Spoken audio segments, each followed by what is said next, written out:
Question 1 à 4. Conversation avec dessin. Vous allez entendre des conversations entre deux personnes. Indiquez à quel dessin correspond chaque conversation. Bonjour, je cherche un roman historique sur l'Égypte ancienne. J'ai aussi besoin d'accéder aux archives pour un projet universitaire. Les romans sont au fond à gauche. Pour les archives, il faut présenter une carte étudiante. Je peux vous accompagner si vous voulez.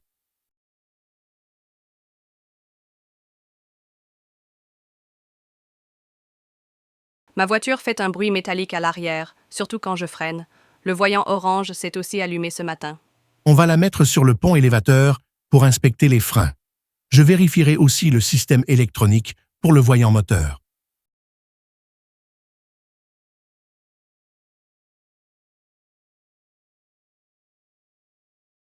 Mon fils a peur de mettre la tête sous l'eau. Peut-il quand même participer au cours débutant? Il a 6 ans. Bien sûr, on commence toujours par l'adaptation au milieu aquatique. On va l'accompagner progressivement et nous rassurer à chaque étape.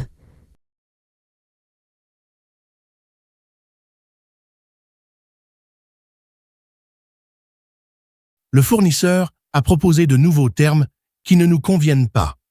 Leurs prix sont trop élevés pour les volumes commandés. D'accord, mais si nous les pressons trop, on risque de perdre un partenaire fiable. Peut-être qu'il faut essayer d'obtenir une remise en fonction des quantités ou chercher des alternatives.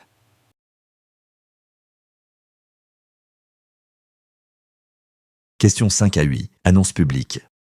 Vous allez entendre des annonces diffusées dans un lieu public. Pour chaque annonce, répondez à la question.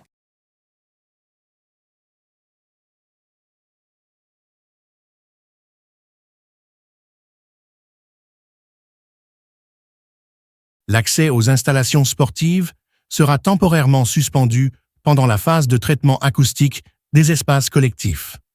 Les membres bénéficieront d'un report automatique de leur abonnement.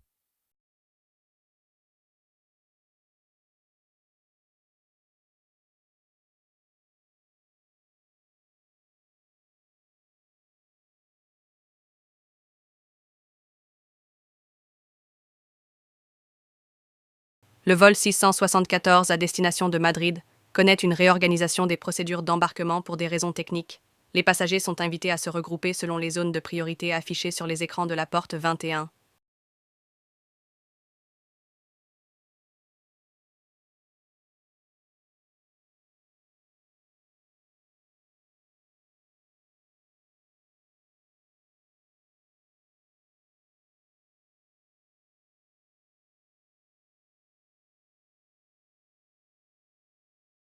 Le département de radiologie procédera demain à des tests sur de nouveaux équipements.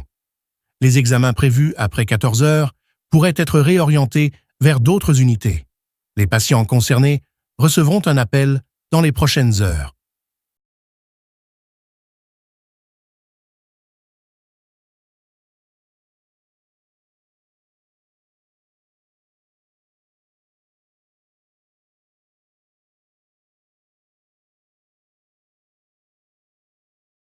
Nous rappelons aux clients de bien vouloir finaliser leurs opérations avant 16 heures aujourd'hui. Une maintenance exceptionnelle affectera temporairement les systèmes de transaction dans toute l'agence, incluant les virements et retraits au guichet.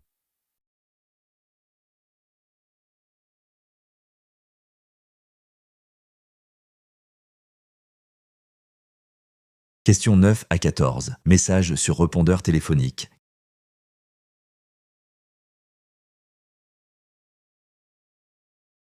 Bonjour Madame Garnier, c'est Paul Deschamps, RH chez Axiom Partners. Nous souhaiterions échanger brièvement sur votre dernier entretien et quelques éléments de votre parcours. Merci de me rappeler avant vendredi matin, si possible.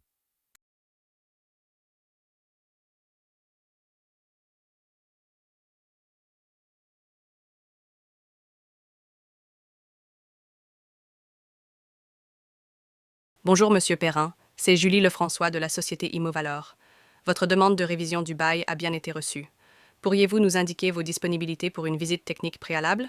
Merci de votre retour.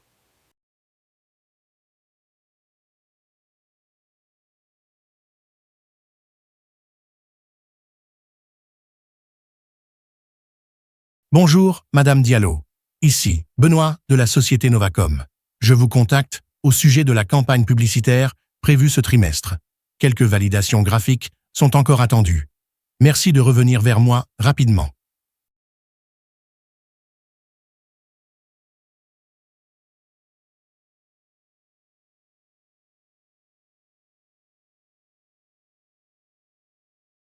Bonjour, ici le service de livraison. Votre colis arrivera demain entre 14 h et 16 h. Merci de vous assurer qu'une personne sera présente pour réceptionner le colis. En cas d'absence, une nouvelle tentative sera faite le lendemain.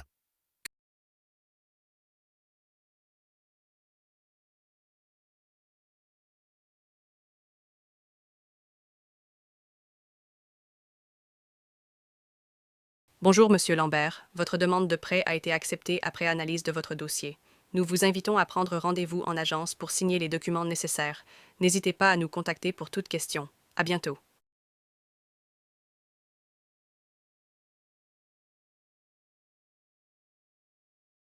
Bonjour Monsieur Dufour, ici Sandrine Morel du cabinet Strateco. Je vous contacte concernant votre participation au colloque international. Nous avons besoin de votre confirmation écrite, ainsi que de votre intervention finale modifiée avant jeudi soir. Merci de revenir vers moi rapidement.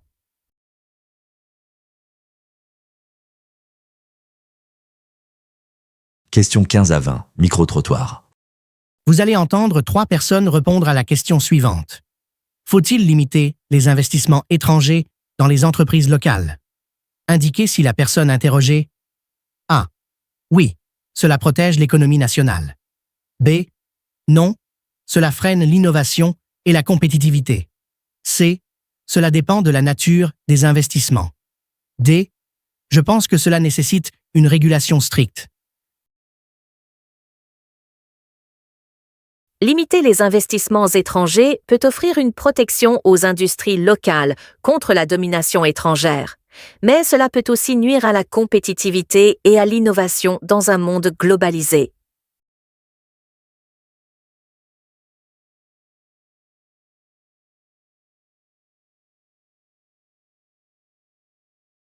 Les investissements étrangers, s'ils sont bien encadrés, permettent d'apporter des innovations, des capitaux et des compétences. Une restriction sévère pourrait nuire à la croissance à long terme de l'économie locale.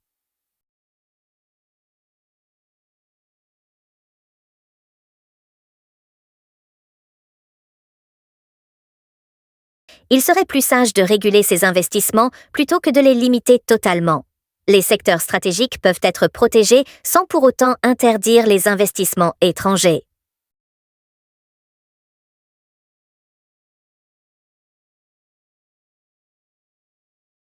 Vous allez entendre 3 personnes répondre à la question suivante. L'éducation traditionnelle est-elle encore adaptée aux exigences du monde moderne? Indiquez si la personne interrogée A. Oui, elle reste essentielle pour une base solide. B. Non, elle ne répond plus aux besoins actuels. C. Une révision en profondeur serait nécessaire. D. Mon opinion varie en fonction des spécificités.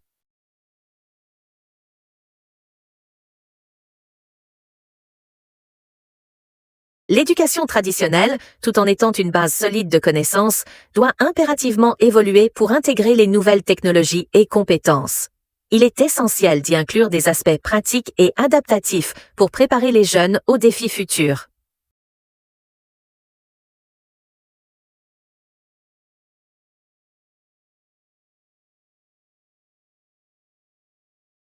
L'éducation doit évoluer, mais la tradition reste un ancrage fondamental. Intégrer des compétences pratiques, numériques et créatives serait un excellent moyen de l'adapter tout en préservant ses fondamentaux.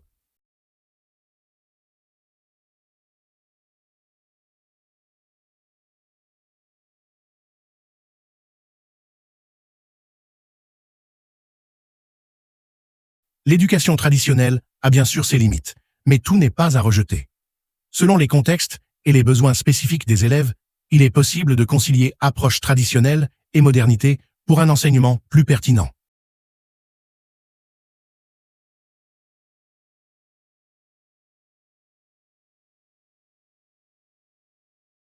Questions 21 à 22. Chronique. Vous allez entendre des émissions de radio. Pour chaque émission, répondez à la question.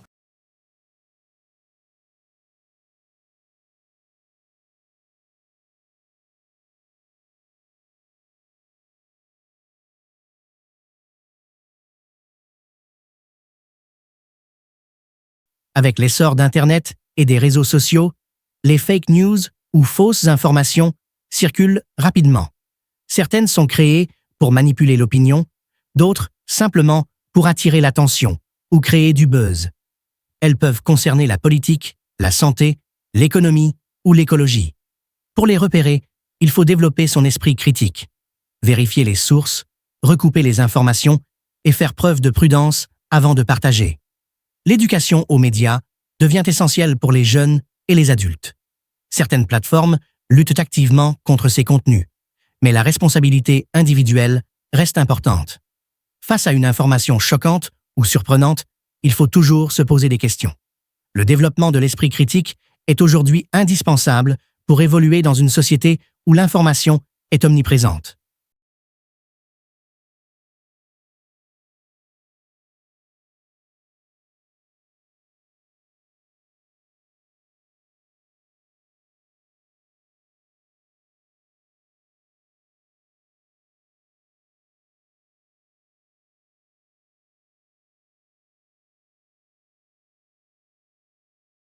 Le plastique est partout, dans les emballages, les vêtements, les objets du quotidien.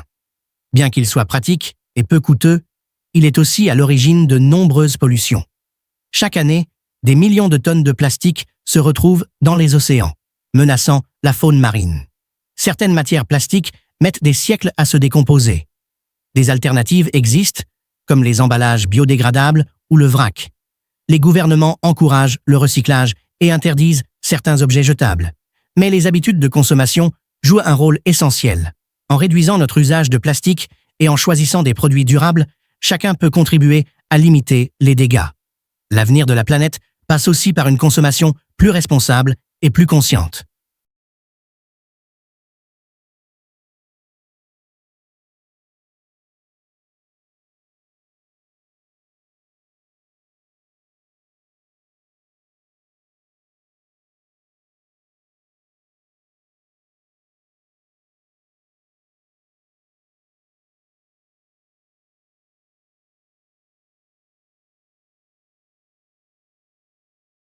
Questions 23 à 28. Interview. Vous allez entendre des entretiens à la radio. Pour chaque entretien, répondez aux 2 questions.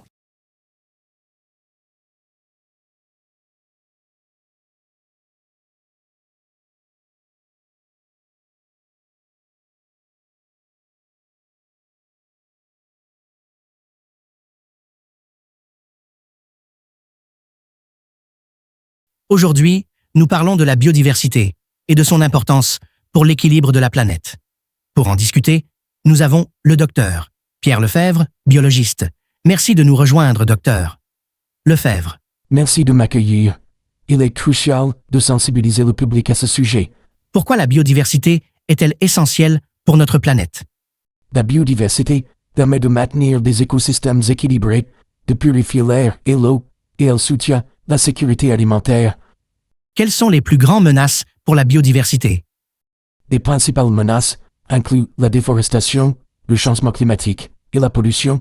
Ces facteurs perturbent les habitats et les cycles naturels.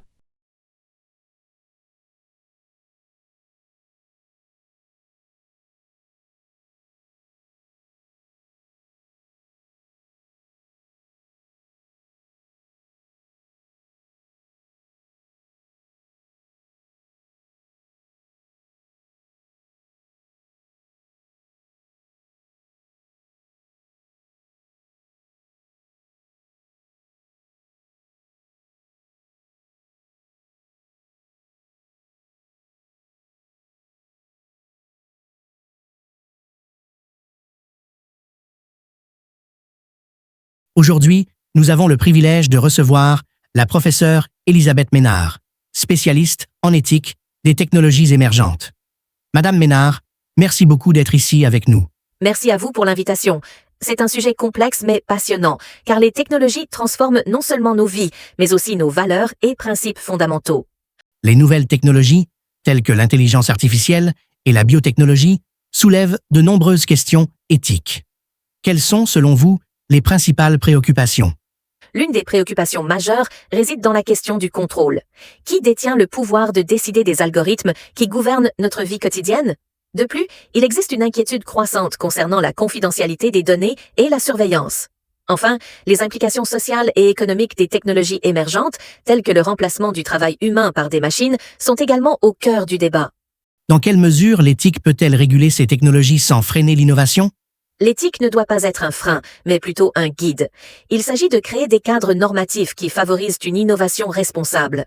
Le défi est de concilier les avancées technologiques avec les impératifs sociaux et humains, de manière à ce que l'innovation serve le bien commun sans engendrer de nouveaux risques ou inégalités.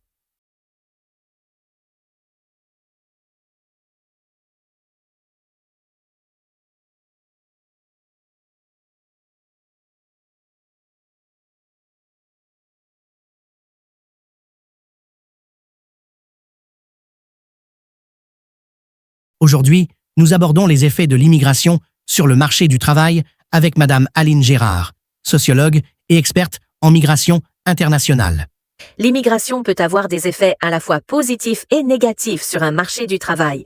D'un côté, elle permet de combler des pénuries de main-d'œuvre dans certains secteurs, notamment ceux où la population locale ne se trouve pas en nombre suffisant ou disposant des compétences nécessaires. D'un autre côté, si l'immigration n'est pas bien gérée, elle peut entraîner une pression sur les services publics et la concurrence pour les emplois. Cependant, dans le cadre d'une gestion efficace, les migrants peuvent devenir des moteurs importants de croissance économique en apportant de la diversité, de nouvelles compétences et en contribuant au financement des retraites par leurs cotisations sociales. Quels sont les impacts à long terme de l'immigration sur le marché du travail dans un pays? L'immigration peut contribuer à un rajeunissement de la population active, ce qui devient particulièrement important dans les pays où la population vieillit rapidement. Elle peut également favoriser l'innovation et la création de nouvelles entreprises. Toutefois, il est essentiel que les politiques d'intégration soient bien conçues pour éviter une marginalisation des migrants sur le marché du travail et pour maximiser les bénéfices socio-économiques de l'immigration.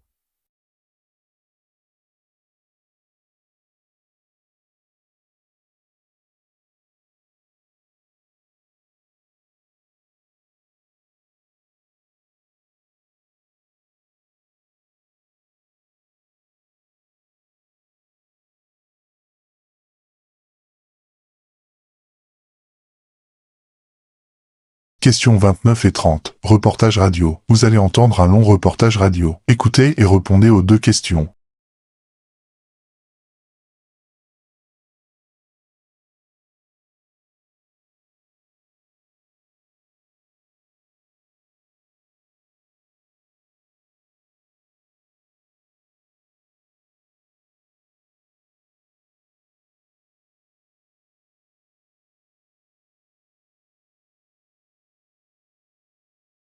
La montée de la consommation responsable et son impact sur les entreprises.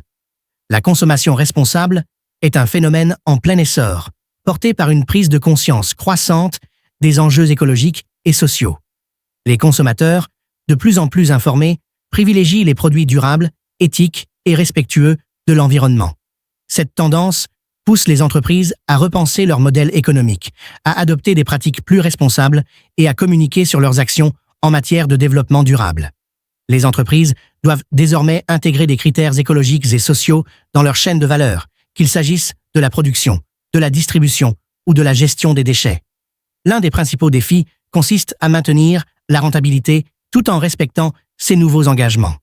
Par ailleurs, la transparence et l'honnêteté des marques sont cruciales, car les consommateurs deviennent de plus en plus sceptiques face au greenwashing. Cette évolution, bien que positive, représente un défi pour de nombreuses entreprises, qui doivent de jongler entre rentabilité et responsabilité sociale. Toutefois, celles qui parviennent à s'adapter à cette demande grandissante peuvent espérer renforcer leur fidélité client et se positionner comme des leaders dans un marché en transformation.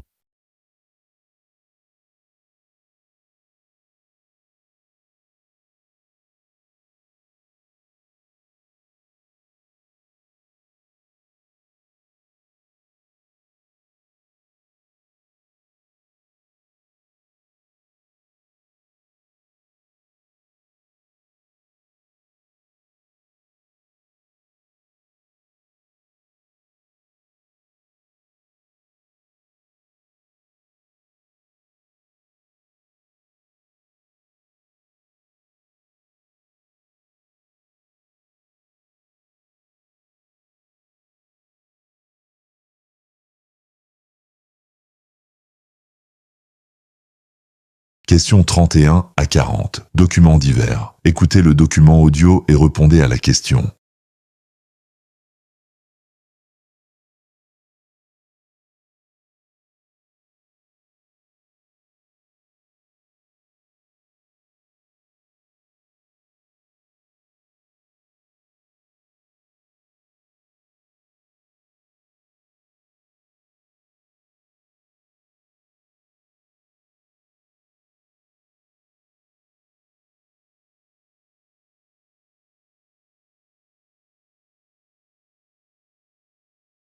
Face à l'augmentation des cybermenaces et à la nécessité de protéger les informations sensibles, l'entreprise a adopté une politique de confidentialité renforcée. Celle-ci impose à l'ensemble du personnel de respecter des procédures strictes de traitement, de stockage et de transmission des données. Chaque collaborateur doit suivre une formation annuelle obligatoire portant sur les bonnes pratiques de cybersécurité et la réglementation applicable. De plus, tout incident de sécurité doit être signalé immédiatement aux responsables de la conformité. Afin d'assurer une protection optimale, les accès aux systèmes informatiques sont revus tous les 6 mois et attribués selon le principe du moindre privilège. Les audits internes sont réalisés de manière inopinée pour garantir la rigueur des pratiques et pour détecter d'éventuelles failles de sécurité. La direction générale veille personnellement à l'application des sanctions en cas de manquement avéré. Enfin, un comité éthique supervise l'évolution des politiques internes afin de s'adapter aux exigences réglementaires et aux meilleures pratiques internationales. Cette approche systématique vise à préserver l'intégrité et la réputation de l'organisation.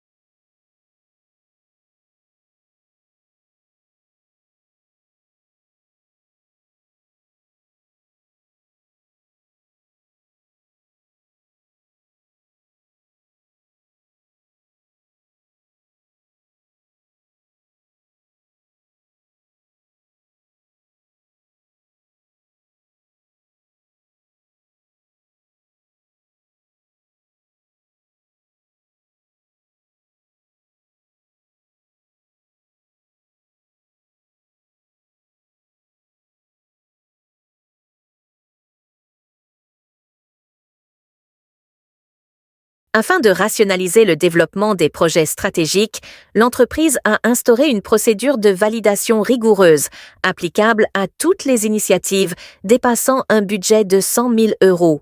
Chaque proposition de projet doit être accompagnée d'une étude d'impact détaillée, incluant une analyse de rentabilité et une évaluation des risques associés. Le comité d'investissement, composé de cadres supérieurs et d'experts sectoriels, est chargé d'examiner les dossiers présentés lors de réunions trimestrielles. Une présélection est effectuée sur la base de critères stricts de viabilité économique, de contribution à la stratégie globale et de respect des normes environnementales. Les projets approuvés font ensuite l'objet d'un suivi trimestriel détaillé, avec des rapports d'avancement remis à la direction générale. En cas de déviation par rapport aux objectifs initiaux, une réévaluation formelle est imposée. La transparence du processus décisionnel est assurée par des comptes rendus consultables par les principales parties prenantes. Cette méthodologie vise à optimiser les ressources financières et à accroître la valeur créée pour l'organisation.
Dans le cadre de son engagement en faveur du développement professionnel de ses collaborateurs, l'entreprise a récemment formalisé une charte de mobilité interne. Ce document vise à encourager les évolutions de carrière transversales en facilitant l'accès aux opportunités disponibles dans les différents départements. Les salariés souhaitant postuler doivent justifier d'une ancienneté minimale de 12 mois et obtenir l'accord préalable de leur supérieur hiérarchique. Chaque candidature est étudiée en toute confidentialité par le département des ressources humaines, qui assure un traitement équitable et transparent. En cas de réponse positive, un plan d'accompagnement est mis en place pour favoriser la prise de poste dans les meilleures conditions. La mobilité interne est perçue comme un levier essentiel pour fidéliser les talents et stimuler l'innovation organisationnelle. Toutefois, l'entreprise rappelle que cette démarche ne doit pas compromettre la stabilité des équipes ni désorganiser les activités critiques. Des entretiens réguliers permettent d'ajuster les besoins de mobilité aux exigences opérationnelles.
Dans un souci d'éco-responsabilité, l'entreprise a instauré une procédure stricte d'évaluation environnementale de ses fournisseurs. Chaque nouveau partenaire potentiel doit remplir un questionnaire détaillé portant sur sa consommation énergétique, sa gestion des déchets et ses engagements en matière de réduction des émissions carbone. Une analyse documentaire est réalisée avant toute contractualisation. En cas de non-conformité aux critères définis par la politique RSE de l'entreprise, la candidature est automatiquement rejetée. Un audit de suivi est imposé annuellement pour les fournisseurs en activité afin de garantir une amélioration continue de leurs pratiques. L'entreprise privilégie les acteurs certifiés ISO 14001, bien que des dérogations exceptionnelles puissent être accordées après validation par la Direction du développement durable. Cette politique vise à réduire significativement l'empreinte écologique des opérations et à sensibiliser l'ensemble de la chaîne de valeur aux enjeux environnementaux globaux.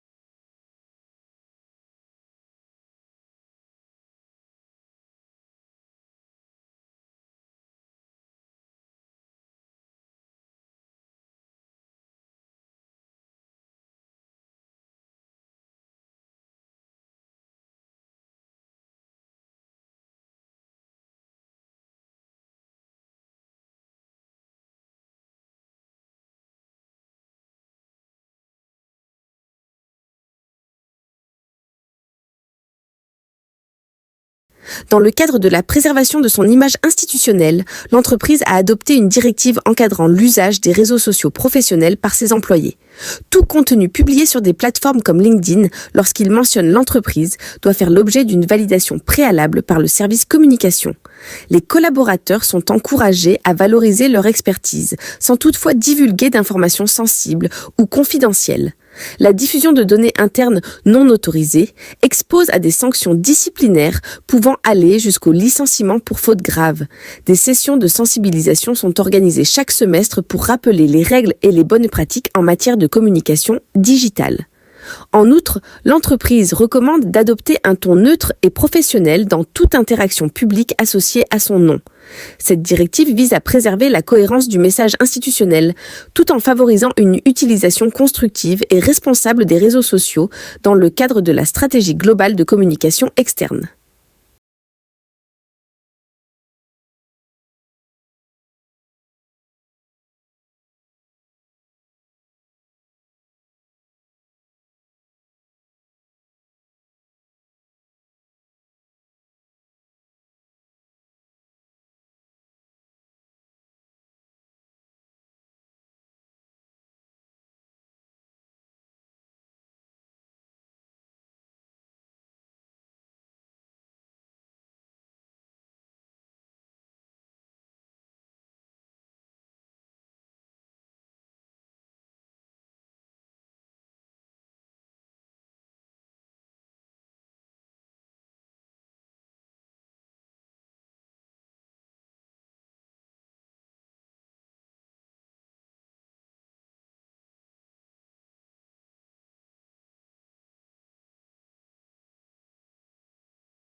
Afin de garantir une intégration harmonieuse, l'entreprise a mis en place une procédure d'accueil standardisée pour tout nouveau collaborateur. Dès la confirmation d'embauche, un kit d'intégration comprenant les documents clés et un agenda personnalisé est transmis. Le premier jour, un séminaire d'accueil est organisé, animé par des responsables des ressources humaines et des membres de la direction. Chaque nouvel arrivant se voit également attribuer un parrain chargé de faciliter son immersion dans l'environnement de travail. Des bilans d'intégration sont programmés à 1 mois, 3 mois et 6 mois pour évaluer la progression et anticiper d'éventuelles difficultés. Une attention particulière est portée à la transmission des valeurs et de la culture d'entreprise. La réussite de cette étape est perçue comme un vecteur essentiel de fidélisation et d'efficacité organisationnelle. L'objectif affiché est de permettre à chacun de s'approprier rapidement son rôle tout en consolidant le sentiment d'appartenance.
Consciente des enjeux liés à l'équilibre vie professionnelle, vie privée, l'entreprise a instauré une politique de télétravail partiel. Celle-ci permet aux collaborateurs éligibles d'exercer leurs fonctions à distance jusqu'à 2 jours par semaine. L'accès à ce dispositif est subordonné à l'accord explicite du manager direct, après évaluation de la compatibilité du poste avec les exigences du service. Un avenant spécifique au contrat de travail est signé pour encadrer les modalités pratiques du télétravail. Les salariés sont tenus de respecter les horaires habituels et de demeurer joignables pendant toute la durée de leur journée de travail. L'employeur prend en charge une partie des frais liés à l'équipement informatique et à la connexion Internet. Toutefois, l'entreprise se réserve le droit de suspendre temporairement ou définitivement l'autorisation de télétravail en cas de non-respect des engagements contractuels. Cette initiative vise à favoriser la flexibilité organisationnelle sans nuire à la continuité opérationnelle.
Dans le souci constant d'améliorer la qualité de ses services, l'entreprise a mis en place une procédure formelle pour le traitement des plaintes clients.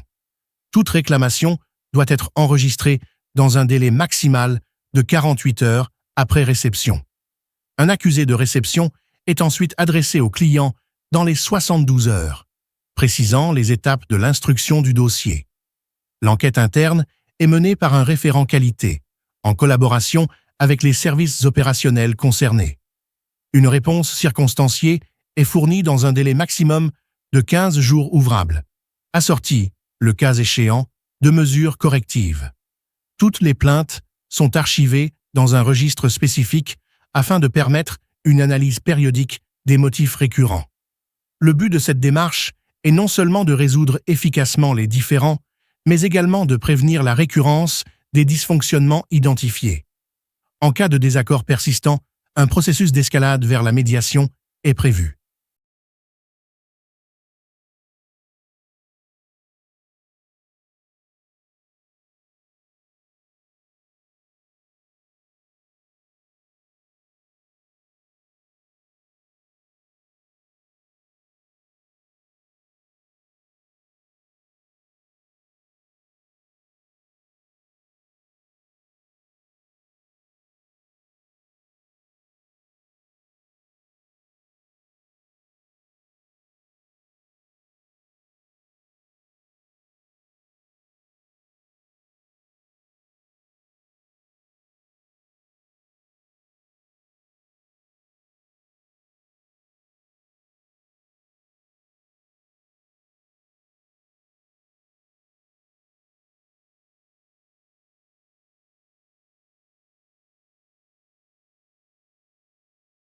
Le service public repose sur un certain nombre de principes fondamentaux, parmi lesquels figure celui de la continuité. Cela signifie que les usagers doivent pouvoir accéder aux prestations essentielles sans interruption, quelles que soient les circonstances. Exactement. Ce principe suppose que l'État mette en œuvre les moyens nécessaires pour garantir un fonctionnement régulier, y compris en période de crise. Toutefois, il ne s'agit pas d'un impératif absolu. Il peut être concilié avec d'autres exigences, telles que le droit de grève des agents ou des impératifs de sécurité. La continuité doit donc être adaptée et non imposée sans discernement. C'est dans cette perspective que l'on parle parfois de continuité aménagée, où les obligations de service sont modulées en fonction des contextes. Le vrai enjeu est alors d'assurer une qualité de service minimale sans céder à une logique de rigidité institutionnelle.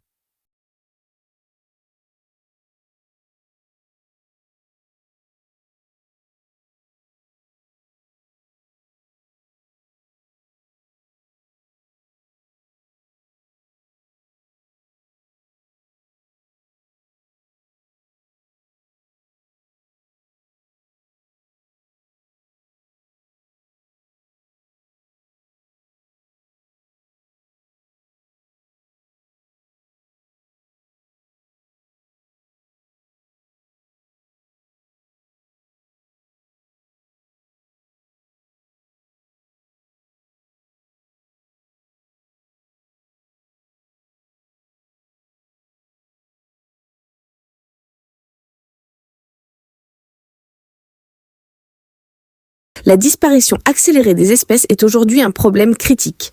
Chaque année, nous perdons des centaines d'espèces animales et végétales, souvent sans même les avoir étudiées. Cette perte de biodiversité compromet le fonctionnement des écosystèmes dont nous dépendons pour la nourriture, l'eau potable et la stabilité climatique. Elle réduit aussi les ressources génétiques disponibles, essentielles pour l'agriculture ou la médecine. Il devient urgent de réagir pour freiner cette tendance. Agir uniquement sur un plan local ne suffit plus. Nous devons intégrer la préservation de la biodiversité dans toutes les politiques publiques, économiques et sociales. L'agriculture doit adopter des pratiques respectueuses. Les villes doivent préserver des corridors écologiques et les industries doivent réduire leur empreinte écologique. Il est aussi indispensable de mobiliser l'opinion publique, car une prise de conscience collective permettra de renforcer les actions politiques et économiques. En parallèle, même si la recherche scientifique est importante pour comprendre les enjeux, l'urgence actuelle impose d'agir sans attendre des résultats exhaustifs. Il s'agit de transformer nos modèles de développement pour qu'ils respectent les limites écologiques de notre planète.